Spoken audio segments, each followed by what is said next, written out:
ሰላም ጤና ይስጥልኝ እንደምን አምሽታችኋል ወደ ተመልካቾቻችን ከአባይ ቴሌቪዥን የሚተላለፍላችሁ የለተሰኞ የካቲት 16 2018 አውደ ዜና ተጀምሯል። በምሽቱ የዜና ወጃችንን በርካታ ዘገባዎችን ወደ እናንተ እናደርሳለን። የቢዝነስና የምጣኔ ሀብት ዘገባችንም ሰዓቱን ጠብቆ ይቀርባል። ዜናዎችን እየመራው ሀና ፍሳ ከናንተ ጋር ቆይታ አድርጋለሁ። አብራችሁ ቆዩ። በመጀመሪያው ክፍለ ጊዜ የመረጃ ጥንቅር ሰዓታችን አከራካሪ የሆኑ 5 የምርጫ ክልሎች ከትግራይ ክልል ውጪ ሆነው ራሳቸውን ችለው ምርጫ እንዲያደርጉ ውሳኔ መተላለፉን ከሳምንት በፊት በኤርትራ ጉብኝት ያደረጉት የሳውዲ አረቢያ ምክትል የውጭ ጉዳይ ሚኒስትር አዲስ አበባ መግባታቸውን አቶ ግሩም ይልማ በኪ ሃውሲንግ ያቀረቧቸው ተከታታይ የማሻሻያ ጥያቄዎችና ስጋቶቹ ከበላይ አመራር ተገቢውን ምላሽ ባለማግኘታቸው ከድርጅቱ ስራ አስፈጻሚነት መልቀቃቸውን ማስታወቃቸውን የተመለከቱ መረጃዎችን ወደ እናንተ እናደርሳችኋለን። አብራችን ቆዩ። አከራካሪ የሆኑ 5 የምርጫ ክልሎች ከትግራይ ክልል ውጭ ሆነው ራሳቸውን ችለው ምርጫ እንዲያደርጉ ውሳኔ ተላለፈ። የኢትዮጵያ ፌዴሬሽን ምክር ቤት በአማራና በትግራይ ክልላዊ መንግስታት መካከል ይገባኛል ውዝግብ ባለባቸው 5 የምርጫ ክልሎች ላይ ልዩ ውሳኔ ማሳለፉን የኢትዮጵያ ብሔራዊ ምርጫ ቦርድ አስታውቋል። ምክር ቤቱ ለምርጫ ቦርድ በላከው ደብዳቤ መሰረት በሁለቱ ክልሎች መካከል አከራካሪ ሆነው የቆዩት የሁመራ፣ የአዲረመጽ፣ የኮረማፍላ፣ የጠለምትና የራያ አላማጣ የምርጫ ክልሎች የይገባኛል ጥያቄያቸው በህገ መንግስታዊ ስርዓት እልባት እስከሚያገኝ ድረስ ከትግራይ ክልላዊ መንግስት ውጭ ሆነው ለብቻቸው በቀጥታ ለህዝብ ተወካዮች ምክር ቤት ብቻ ምርጫ እንዲያካሂዱ ተወስኗል። በሌላ በኩል በእነዚህ አካባቢዎች የሚካሄደው የክልል ምክር ቤት ምርጫ ግን በአሁኑ ወቅት የማይካሄድ መሆኑ ታውቋል። የክልል ምክር ቤት ምርጫው የሚካሄደው በአካባቢዎቹ ላይ የተነሳው የይገባኛል ውዝግብ በህገ መንግስታዊ ውሳኔ እልባት አግኝቶ አመቺ ጊዜ ሲመረጥ ወደፊት እንደሚከናወን ምክር ቤቱ አሳስቧል። የኢትዮጵያ ብሔራዊ ምርጫ ቦርድ በበኩሉ ከፌዴሬሽን ምክር ቤት የተላለፈለትን ይህንን ውሳኔ መሰረት በማድረግ ለ7ኛው ጠቅላላ ምርጫ አስፈላጊውን የህግና የስርዓት ዝግጅት በማድረግ ተግባራዊ እንደሚያደርግ ገልጿል። ቦርዱ ከዚህ ቀደም ጥር 22 ቀን 2018 ዓ.ም የመራጮች ምዝገባ የሚካሄድባቸውን የሌሎች ዝርዝር ይፋ ማድረጉ ይታወሳል። ከሳምንት በፊት በኤርትራ ጉብኝት ያደረጉት የሳውዲ አረቢያው ምክትል የውጭ ጉዳይ ሚኒስትር አዲስ አበባ ገቡ። ከአንድ ሳምንት በፊት ኤርትራ የነበሩት የሳውዲ አረቢያ ምክትል ውጭ ጉዳይ ሚኒስትር ኢንጂነር ዋሊድ ቢን አብዱልካሪም አልከሬጅ በዛሬው ዕለት በአዲስ አበባ ከኢትዮጵያ የውጭ ጉዳይ ሚኒስትር ጌዲዮን ጢሞቴዎስና ከአፍሪካ ህብረት ኮሚሽን ሊቀመንበር ከመሐመድ አሊ ዮሴፍ ጋር ውይይት አድርገዋል። ምክትል የውጭ ጉዳይ ሚኒስትር ዋሊድ አልከሬጅ እና ዶክተር ጌዲዮን ጢሞቴዎስ በቀጠናዊ ሰላምና ሁለቱን ሀገራት በሚመለከቱ የጸጥታ ጉዳዮች ላይ መወያየታቸው ተገልጿል። ከሰሞኑ የሳውዲ ባለስልጣናት በአዲስ አበባና በአስመራ ጉብኝት ያደረጉ ሲሆን ይህም የቀጠናውን ውጥረት ለማርገብ ያለመ ሊሆን እንደሚችልም እየተነገረ ይገኛል። ከቀናት በፊት ሳውዲ አረቢያ የውጭ ጉዳይ ሚኒስትሯን ሉል ፋይሰል ቢን ፋራን ወደ አዲስ አበባ የላከች ሲሆን ከጠቅላይ ሚኒስትር አብይ አህመድ ጋርም በቀጠናዊ ጉዳዮች ዙሪያ መወያየታቸው አይዘነጋም። ይህ በሆነ በማግስቱ ከሳውዲ አረቢያ ምክትል ውጭ ጉዳይ ሚኒስትሯን ወደ አስመራ የላከችው ሲሆን ከኤርትራ ፕሬዚዳንትም ጋር በተመሳሳይ በቀጠናዊ ጉዳዮች ላይ መነጋገራቸውን የተገለጸው። በተመሳሳይ በዛሬው ዕለት የአፍሪካ ህብረት ኮሚሽን ሊቀመንበር መሐመድ አሊ ዩሱፍ በሳውዲ አረቢያ ምክትል ውጭ ጉዳይ ሚኒስትር ዋሊድ ቢን አብዱልካሪም ኤልኬሬጅ ከተመራ ልዑክ ጋር በአዲስ አበባ ተወያይተዋል። ሳውዲ አረቢያ ከአፍሪካ ህብረት ጋር በመቀናጀት በሊቢያ፣ ሱዳንና ሶማሊያ ሰላምና መረጋጋትን ለማስፈን እየተደረጉ ያሉ ጥረቶች እያሳየች ነው ያሉትን የዲፕሎማሲ ድጋፍና ተሳትፎ በአዎንታ እንደሚመለከቱት የህብረቱ ሊቀመንበር መሐመድ አሊ ዩሱፍ ገልጸዋል። አፍሪካ ቀንድ ቀጠና ውስጥ የጎላ እንቅስቃሴ ያላት ሳውዲ አረቢያ በተለይም ኤርትራ፣ ሶማሊያና ግብጽን በሚመለከት በቀንዱ ላይ ተጽዕኖዋ የጎላ መሆኑ ይታወቃል። የፖለቲካ ፓርቲዎች የመወዳደሪያ ምልክት ይፋ ማድረጊያ ስነ ስርዓት ላይ እጩዎች የስነ ምግባር ደንብ ፈረሙ። የኢትዮጵያ ብሔራዊ ምርጫ ቦርድ ባሳለፍነው ቅዳሜ ባዘጋጀው መድረክ ላይ በ7ኛው ጠቅላላ ምርጫ የሚወዳደሩ የፖለቲካ ፓርቲዎች የምርጫ ስነ ምግባር ደንብን ፈርመዋል። በመርሃ ግብሩም ቦርዱ በ7ኛው ጠቅላላ ሀገራዊ ምርጫ የሚካፈሉና እጩዎቻቸውን ያስመዘገቡ 48 የፖለቲካ ፓርቲዎች የመወዳደሪያ ምልክትና ስያሜን በቅደም ተከተል በተንቀሳቃሽ ምስል ይፋ አድርጓል። በመድረኩ ላይ ንግግር ያደረጉት የቦርዱ ሰብሳቢ ሜላተወርቅ ኃይሉ የስነ ምግባር ደንቡን አስፈላጊነት ሲያስረዱ ነፃ፣ ሰላማዊና ፍትሃዊ ሆኖ የሚከናወን ሁሉም ፓርቲ ሕግን አክብሮ ኃላፊነቱን ሲወጣ እንደሆነ ገልጸዋል። የምርጫው ስኬትም የሚረጋገጠው ቦርዱ ለብቻው በሚያደርገው ጥረት ሳይሆን ሁሉም ባለድርሻ አካላት እኩል ኃላፊነቱን መወጣት ሲችል እንደሆነ በአጽንኦት ተናግረዋል። የፖለቲካ ፓርቲዎች የስነ ምግባር ደንብ መፈረምን ተከትሎ የሚኖረው የምርጫ ቅስቀሳ ሂደትና ቦርዱ በልዩ ሁኔታ እየተዘጋጀበት ያለው የተወዳዳሪ ፖለቲካ ፓርቲዎች የክርክር መድረክ መሆኑ ተገልጿል። ይህንንም አስመልክቶ ሜላተወርቅ ሲናገሩ መገናኛ ብዙሃኑ ሁሉም ፓርቲዎች ፖሊሲዎቻቸውንና ፕሮግራማቸውን ለሕዝብ እንዲያስተዋውቁ ያለ አድሎ እኩል እድል መስጠት ይጠበቅባቸዋል ሲሉም አሳስበዋል። የመክፈቻ ንግግሩን ተከትሎም የሁሉም ፖለቲካ ፓርቲዎች የመወዳደሪያ ምልክቶች ከነስያሜያቸው ቀርበዋል። በመቀጠልም የቦርዱ ምክትል ሰብሳቢ ተስፋዬ ነዋይ በ7 ምዕራፎችና በ30 አንቀጾች የቀረበውን እንዲሁም ከፖለቲካ ፓርቲዎቹ ጋር አስቀድሞ ውይይት ተደርጎበት ሀሳብ የሰጡበትን የስነ ምግባር ደንብ አስፈላጊነት እንዲሁም ዝርዝር አንቀጾች ምን እንዳካተቱ ጭምር ለመድረኩ ተሳታፊዎች ሰፊ ማብራሪያ ሰጥተው ፖለቲካ ፓርቲዎች እንዲፈርሙበት ተደርገዋል። አቶ ግሩም ይልማ በኪ ሃውሲንግ ያቀረቧቸው ተከታታይ የማሻሻያ ጥያቄዎችና ስጋቶች ከበላይ አመራር ተገቢውን ምላሽ ባለማግኘታቸው ከድርጅቱ ስራ አስፈጻሚነት መልቀቃቸውን አስታውቀዋል። አቶ ግሩም ከየካቲት 9 ቀን 2018 ዓ.ም ጀምሮ ላለፉት ጥቂት ዓመታት ሲወጡት የቆዩትን የድርጅቱን አስፈጻሚነት ወይም በኃላፊነት መጠሪያው የምክትል ስራ አስኪያጅነት ሚናን በፈቃዳቸው መልቀቃቸውን ለሚዲያዎች በሰጡት መግለጫ ለሕዝብና ለባለድርሻ አካላት በይፋ አስታውቀዋል። ዝርዝሩን ዘነበ ህሉፍ እንደሚከተለው ያቀርበዋል። አቶ ግሩም ይልማ በኪ ሃውሲንግ ያቀረቧቸው ተከታታይ የማሻሻያ ጥያቄዎችና ስጋቶች ተገቢውን ምላሽ ባለማግኘታቸው ከድርጅቱ ስራ አስፈጻሚነት መልቀቃቸውን አስታወቁ።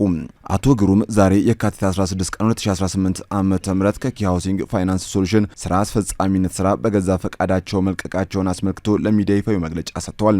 አቶ ግሩም ይልማ በኪ ሃውሲንግ ፋይናንስ ሶሉሽን ውስጥ በባለ አክሲዮንነትና በስራ አመራር አባልነት ሲያገለግሉ መቆየታቸውን በመግለጫው ላይ አስታውሰዋል።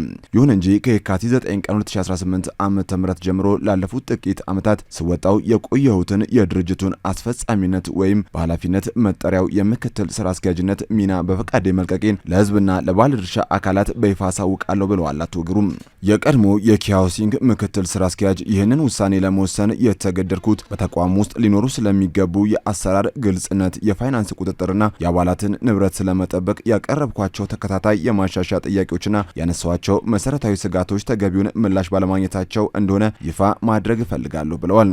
አቶ ግሩም ይልማ የኔ ትልቁ ኃላፊነት ድርጅቱን አምነው ጥሪታቸውን ላስያዙ ደንበኞችና አባላት በመሆኑ ኪ ሃውሲንግ ፋይናንስ ሶሉሽንን የመሰለ ተቋም ከፍተኛ የሞራል ልዕልናና ሕግን ባከበረ ግልጽ አሰራር መመራት አለበት ብለው እንደሚያምኑ አመልክተዋል።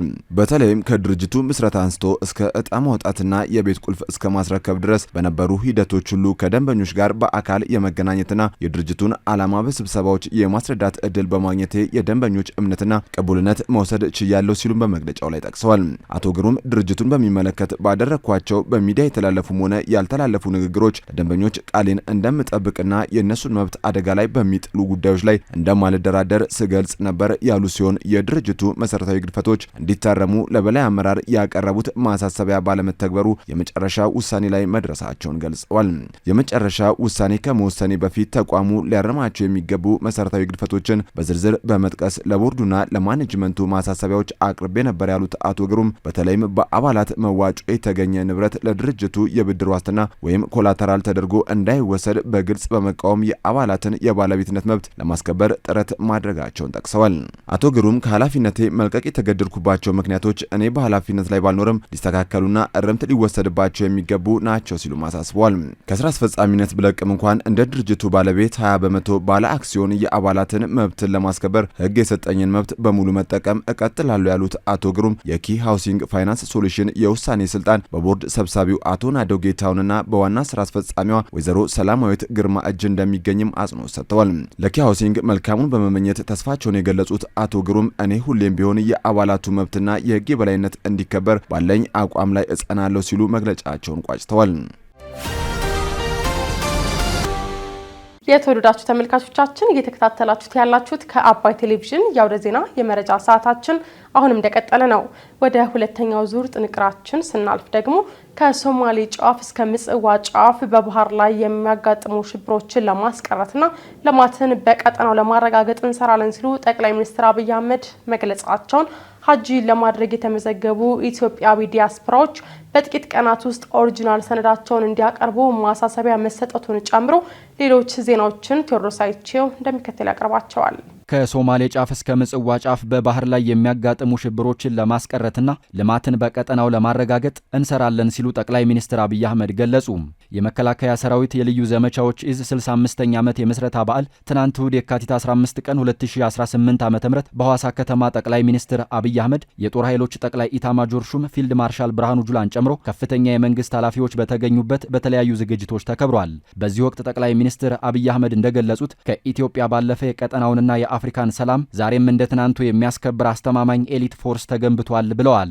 ወንድም ህዝቦችን በመደገፍ ከሶማሌ ጫፍ እስከ ምጽዋ ጫፍ በባህር ላይ የሚያጋጥሙ ሽብሮችን ለማስቀረትና ልማትን በቀጠናው ለማረጋገጥ እንሰራለን ያሉት ጠቅላይ ሚኒስትር አብይ አህመድ ለኢትዮጵያ ብቻ ሳይሆን ለቀጠናው በቂ የሆነ ኤሊት ፎርስ ቴክኖሎጂን የታጠቀና የሚጠቀም በምሽግ ብቻ ሳይሆን በስትራቴጂክ ቦታዎች ውጊያን የሚያሳጥር ተቋም መገንባቱን አስታውቀዋል።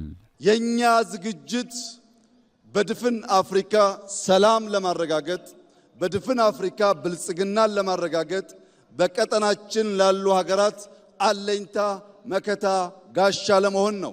ለዚህም ሲባል በምድር በተራራ በጅረት የነበረውን ስልጠና ዛሬ ወደ ባህር ያሸጋገር ነው። ከውሃ የመራቅ ከውሃ የመሸሽ ውሃን እንደ ባዕድ አምልኮ የማየት ክፉ ልማዳችን አሁን ባለው የልማት እሳቤ ሪቨርሳይድ አርቲፊሻል ኢንተለጀንስ ግድቦች በመገንባት ውሃ ሕይወት ውሃ ልማት መሆኑን ማረጋገጥ መጀመራችን ይታወቃል።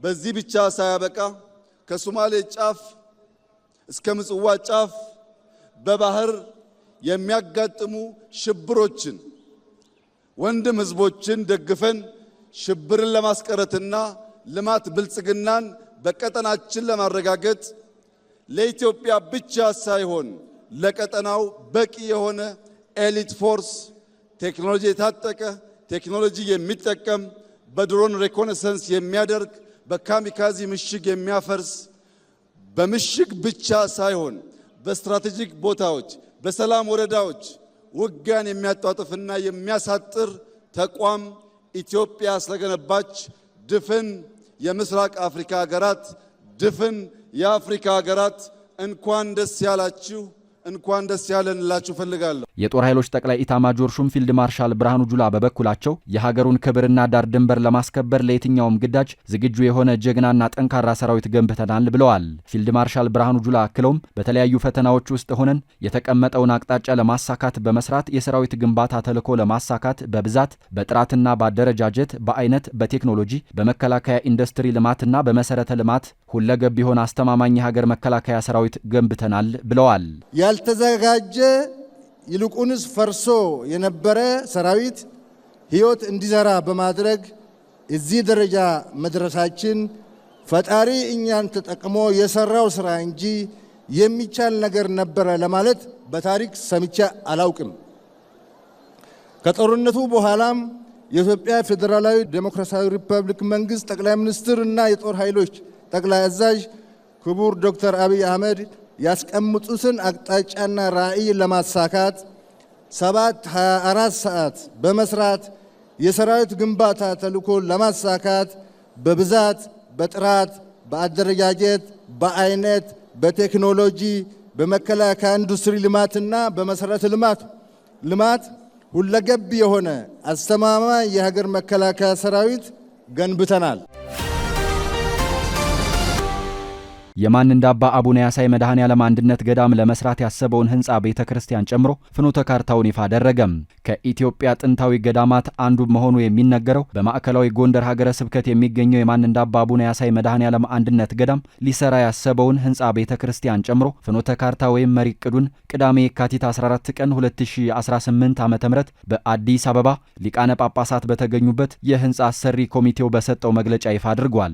ገዳሙ በአቡነ ያሳይ በ1326 ዓ.ም የተመሰረተ ሲሆን የብዙ ቅርሶችና መናንያን እንዲሁም ለረጅም ዓመታት የግብርና ስራዎችና ዕደ ጥበብ ስራዎችን በመስራት የወፍጮ አገልግሎት በመስጠት ራሱን ችሎ ቆይቷል ያለው ኮሚቴው፣ ይሁን እንጂ ገዳሙ ያልፈታቸው በርካታ ተግዳሮቶች መኖራቸውን ጠቁሟል። ኮሚቴው አክሎም ገዳሙ የታደለውን ተፈጥሯዊ ስጦታ በማልማት የራሱን ችግር ከመፍታት ባሻገር ለቤተ ክርስቲያኗ ሊያበረክት ከሚችለው አቅም አንጻር ሲመዘን ብዙ ይቀረናል።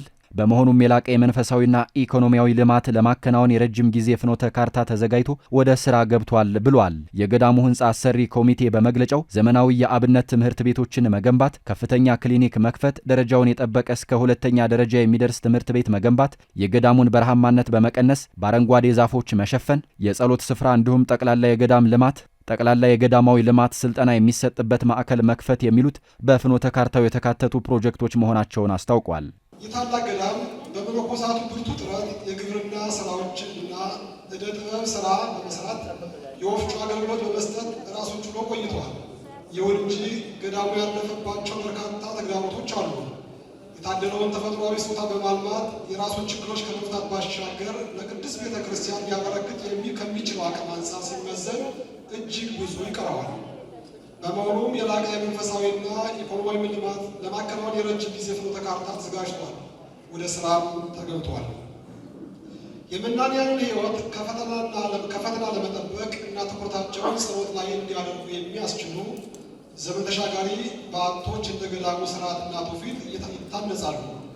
ቅዱሳን አባቶች የተጠቀሙባቸው በዓቶች፣ የጸሎት ስፍራዎች፣ ዋሻዎች ቅዱሳን አጽሞቻቸው አስተማማኝ በሆነና ጥራቱን በጠበቀ ሁኔታ ተጠብቀው እንዲኖሩ ይደረጋል።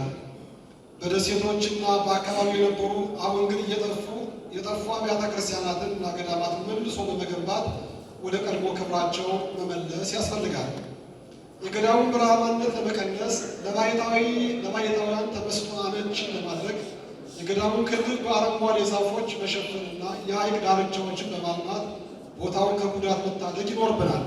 ኮሚቴው በሰጠው መግለጫ የ20 ዓመት ፍኖተ ካርታ መሆኑን ጠቅሶ በኢኮኖሚያዊ ልማት ረገድም መስኖ በመጠቀም ዘመናዊና የተለያዩ የግብርና ዘዴን ተግባራዊ በማድረግ ገዳሙ ከራሱ አልፎ ለሌላም የሚተርፍ ምርቶችን በማምረት ገቢ ማስገኛ ለማድረግ ታቅዷል ሲል ገልጿል። የሀገረ ስብከቱ ሊቀ ጳጳስ ብፁዕ አቡነ ዮሐንስ በመርሃ ግብሩ ላይ ተገኝተው እቅዱ ተግባራዊ እንዲሆን ለማድረግ የብዙ ባለድርሻዎችን የሐሳብ፣ የጉልበት፣ የገንዘብና ቁሳቁስ ድጋፍ የሚጠይቅ በመሆኑ ሕዝበ ክርስቲያኑ ለፕሮጀክቱ ርብርብ እንዲያደርግ መልእክት አስተላልፈዋል። ሐጂ ለማድረግ የተመዘገቡ ኢትዮጵያዊ ዲያስፖራዎች በጥቂት ቀናት ውስጥ ኦሪጂናል ሰነዳቸውን እንዲያቀርቡ ማሳሰቢያ ተሰጠም። የኢትዮጵያ እስልምና ጉዳዮች ጠቅላይ ምክር ቤት ሐጂ ለማድረግ የተመዘገቡ ኢትዮጵያዊ ዲያስፖራዎች በጥቂት ቀናት ውስጥ ኦሪጂናል ሰነዳቸውን እንዲያቀርቡ ማሳሰቢያ ሰጥቷል።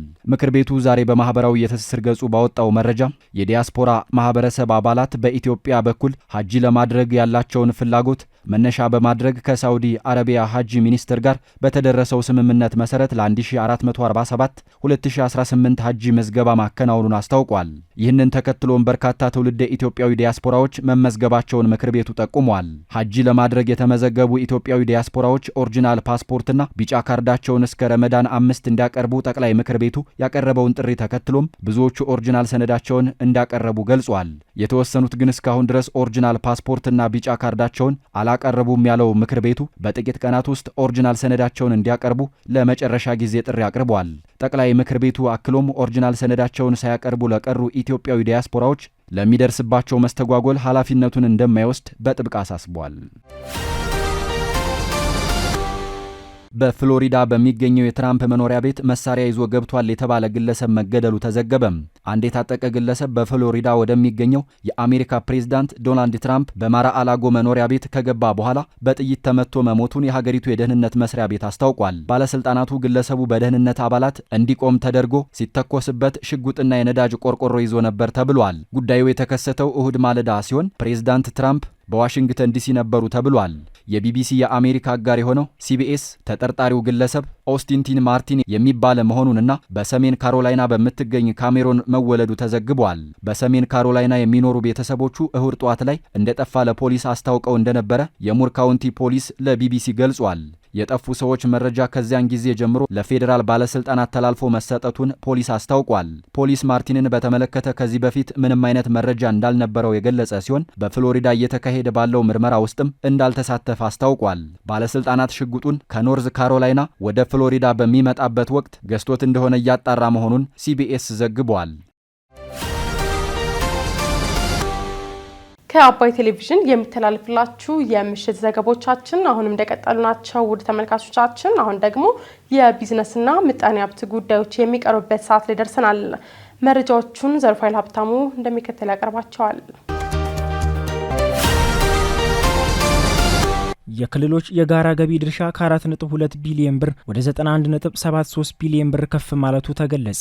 በኢትዮጵያ ተግባራዊ የተደረገው የጋራ ገቢዎች ክፍፍል ቀመር ማሻሻያ ተከትሎ ለክልሎች የሚተላለፈው የገቢ ድርሻ ከ4.2 ቢሊዮን ብር ወደ 91.73 ቢሊዮን ብር ማደጉን የፌዴሬሽን ምክር ቤት አፈ ጉባኤ አቶ አገኘው ተሻገር አስታውቋል። አፈ ጉባኤ ይህንን የገለጹት የፌዴሬሽን ምክር ቤት በገቢዎችና በማዕድን ሚኒስቴር የጋራ ገቢ አሰባሰብ አስተዳደርና ትልልፍ ላይ የቀረበውን የፌዴራል ዋና ኦዲተር የፋይናንስ ኦዲት ሪፖርት ግኝት ለመገምገም ባዘጋጀው የምክክር መድረክ ላይ ነው። እንደ አፈ ጉባኤው ገለጻ ሀገራዊ ለውጥን ተከትሎ በተከናወነ ተቋማዊ ሪፎርም ለዓመታት ሲያገለግል የነበረው ቀመር እንዲሻሻል መደረጉ ለክልሎች የሚተላለፈው የገቢ መጠን በከፍተኛ ደረጃ እንዲጨምር አስችሏል። ቀመሩ ከመሻሻሉ በፊት ክልሎች ያገኙ የነበረው ድርሻ 4.2 ቢሊዮን ብር ብቻ የነበረ ቢሆንም በማሻሻያው አማካኝነት በ2017 በጀት ዓመት አፈጻጸም 91.73 ቢሊዮን ብር ለክልሎች ተላልፏል። በተያዘው የ2018 በጀት ዓመት ደግሞ በ7 ወራት ውስጥ ብቻ 1.33 ቢሊዮን ብር ለክልሎች መተላለፉን አፈ ጉባኤው አብራርተዋል። በተለይም ከከፍተኛ ማዕድንና ፔትሮሊየም ሀብት ልማት የሚሰበሰብ የሮያሊቲ ገቢዎች ከጊዜ ወደ ጊዜ መሻሻል እያሳዩ መምጣታቸውን የፌዴራልና የክልል የጋራ ገቢ አቅም እያሳደገው ይገኛል ተብሏል። የምክክር መድረኩ ዋና ዓላማ በኦዲት ሪፖርት የተለዩ ክፍተቶችን መነሻ በማድረግ በገቢ አሰባሰብና አስተዳደር ሂደት ላይ የሚታዩ ችግሮችን በመገምገም የጋራ መፍትሄዎችና የቀጣይ አቅጣጫዎችን ለማስቀመጥ መሆኑ ተገልጿል። ኢንፍራቴክ አዲስ የዲጂታል ገቢ ምንጭ የሚፈጥር ሲድሮ የተሰኘ የሶሻል ሚዲያ ፕላትፎርም ይፋ አደረገም። በሶፍትዌር ልማት ዘርፍ ተጠቃሽ የሆኑ ኢንፍራቴክ ሶፍትዌር ሰርቪስ ኃላፊነቱ የተወሰነ የግል ማህበር በሀገራችን የሶሻል ሚዲያ አጠቃቀም ላይ አዲስ ምዕራፍ ይከፍትለታል የተባለለትን ሲድሮ የተሰኘ ፕላትፎርም ያሳለፍነው ቅዳሜ የካቲት 14 ቀን 2018 ዓ.ም ለተጠቃሚዎቹ ይፋ አድርጓል። ከዚህ ቀደም ከአዲስ አበባ ትራፊክ ማኔጅመንት ጋር በመተባበር የትራንስፖርት ችግርን የሚቀርፍ የቴክኖሎጂ ውጤቶችን ለህዝብ በማቅረብ የሚታወቀው ኢንፍራቴክ አሁን ደግሞ ወደ ማህበራዊ ሚዲያና ዲጂታል ኢኮኖሚ ዘርፍ በመግባት ሲድሮ የተሰኘ ፕላትፎርም ይፋ መሆኑን አስታውቋል። የኢንፍራቴክ ሶፍትዌር መስራችና ስራ አስኪያጅ የሆኑት አቶ ቀዳማይ ሚኒሊክ እንደገለጹት ለህብረተሰቡ ጥራቱን የጠበቀ ይዘት ያለውና አስተማሪ የሆነ ይዘት እንዲኖረው እንዲሁም ይዘት ፈጣሪዎችም የሚገባቸውን እንዲያገኙ ሆኖ የተሰራ ነው ብለዋል። እንዴት ነው በሎካል ከረንሲ ማስታወቂያ ዲጂታሊ ማድረግ የማይቻል የሚለው ጥያቄ ነው። እሱ ደግሞ የትኛውም ሚዲያ ለምሳሌ አሁን ብር የማይቀበል የዜና ቲቪ ቢኖር የዜና ቻናል ቢኖር እና በዶላር ብቻ ነው የምሰራው የሚል የሎካል ድርጅት ቢኖር እሱ ኦድ ነው አይደለ? በዶላር ብቻ ነው የምሰራው የሚል ሚዲያ ካምፓኒ the same thing እነዚህም ትልቅ ፕላትፎርሞች በዶላር ብቻ ነው የምንሰራው ነው። እሱ ደግሞ ኦልሞስት አይዞሌት አድርጎታል። የአድቨርታይዝመንት እንትኑ አይዞሌት አድርጎታል። the same thing ይሄን ደግሞ ለመፍታት ነው ከዚህ ነው የተጀመረው። እንዴት አድርገን በሎካል ከረንሲ አንደኛም በዚህ ሳይድ ማስታወቂያን ራም ማድረግ እንችላለን። እንዲሁም ደግሞ ኮንተንት ክሬተሩም ደግሞ የሚገባውን ነገር እንዴት ማድረግ እንችላለን። ለህዝቡም ደግሞ ኳሊቲ የሆነ ኮንተንት ኢንተርቴኒንግ፣ አስተማሪ እንዲሁም ደግሞ የማይረብሽ የሆኑ ኮንተንቶችን ሞዴሬትድ የሆነ ፕላትፎርም መስራት አለብን ከሚለው ነው የተጀመረው። we worked on it for a very long time። እንደገና ትንንሽም የሚመስሉ ነገሮች አሉ ከዲዛይንም ከሞሮፍ ከኮድም ባለፈ እንዲያምር አድርገን ስለረጅም ጊዜ ነው የሰራንበት። ይህ አዲስ ፕላትፎርም ቴሌብርን በመጠቀም ቀጥታ ሰዎች ስጦታ የሚሰጡበት ከዛም አልፎ ሶሻል ሚዲያ ላይ ያሉ ሰዎች ቪዲዮዎችን በመልቀቅ ከሌሎች ተከታዮቻቸው በቀጥታ ስጦታዎችን መቀበል የሚችሉበት አሰራር መዘርጋቱን ገልጿል። የክፍያ ስርዓቱን በቀጥታ ከቴሌብር የተቆራኘ በመሆኑ ተጠቃሚዎች ያገኙትን ስጦታ በቀላሉ እንዲያገኙ ያስችላቸዋል ተብሏል። የተለያዩ የንግድ ድርጅቶች ምርትና አገልግሎታቸውን ለሰፊው ማህበረሰብ በተለየ መልኩ የሚያስተዋውቁበትን አማራጭ ያካተተ መሆኑ ተገልጿል። ኢትዮ ቴሌኮም ተጠቃሚዎች ያለ ሳተላይት ዲሽ ቴሌቪዥን መመልከት የሚችሉበትን ቴሌስትሪም የተሰኘ አገልግሎት ይፋ አደረገ። ኢትዮ ቴሌኮም የሀገሪቱን የሚዲያ ስነ ምህዳር በእጅጉ ይለውጣል የተባለለትና እንደ ኔትፍሊክስና ዩቲዩብ ያሉ ግዙፍ የዲጂታል መድረኮች አገልግሎት የሚሰጠውን ቴሌስትሪም የተሰኘ ፕላትፎርም ባሳለፍነው አርብ በይፋ አስጀምሯል። አዲሱ የቴሌስትሪም አገልግሎት በኩባንያ የፋይበርና የቴሌክላውድ መሰረተ ልማት የሚቀርብ ሲሆን ደንበኞች ያለ ሳተላይት ዲሽ ጥገኝነትን በቤታቸው ያለውን የብሮድባንድ ዋይፋይ በመጠቀም ብቻ ይዘቶችን መመልከት ያስችላቸዋል ነው የተባለው። በአሁኑ ወቅት ከ60 በላይ የቀጥታ ስርጭት ቻናሎችና ከ350 በላይ በፍላጎት የሚታዩ ቪዲዮዎችን አካቶ መያዙን ይፋ በማድረጊያ ስነ ስርዓቱ ወቅት ተገልጿል። አገልግሎቱ በመደበኛ ብሮድባንድ በሲም ካርድ እንዲሁም ከቴሌቪዥን ጋር በሚገናኝ በሴት ቶፕ ቦክስ መሳሪያ አማካኝነት የሚቀርብ ሲሆን ስማርት ያልሆኑ ቴሌቪዥኖች ወደ ስማርት በመቀየር ዘመናዊ መዝናኛን ለእያንዳንዱ ቤት ተደራሽ ያደርጋል ተብሏል። የኢትዮ ቴሌኮም ዋና ስራ አስፈጻሚ ፍሬድ ታምሩ አገልግሎቱ የቴሌቪዥን ጣቢያዎች ለሳተላይት ኪራይ የሚከፍሉትን የውጭ ምንዛሪ በማስቀረት በሀገር ውስጥ መሰረተ ልማት ስርጭታቸውን ወጪ ቆጣቢ በሆነ መንገድ እንዲያከናውኑ ይረዳቸዋል ብለዋል። አገልግሎቱ በሀገራችን እስካሁን የነበረውን የሳተላይት ዲሽ ጥገኝነትን የሚቀይር አማራጭ ይዞ የመጣ ነው ያሉት ዋና ስራ አስፈጻሚዋ ስርጭቶችን በሀገር ውስጥ በሚገኘው ቴሌክላውድ በማስተናገድ ሀገራዊና ዓለም አቀፍ ዜናዎችን፣ የቀጥታ ስርጭት ፕሮግራሞችን፣ ትምህርታዊ ይዘቶችን፣ ፖድካስቶችና ፊልሞችን ያለምስል መቆራረጥ ለማስተላለፍ ያስችላል ብለዋል። የቴሌስትሪም አገልግሎት የሚገኙበትን ዲቫይስ ዋጋ በሚመለከት በተለያዩ ሞዳሊቲ ቀርቧል ያሉት ዋና ስራ አስፈጻሚዋ በ12 ወርና በ6 ወር ክፍያ አገልግሎቱን ማግኘት እንደሚቻል ተናግረዋል።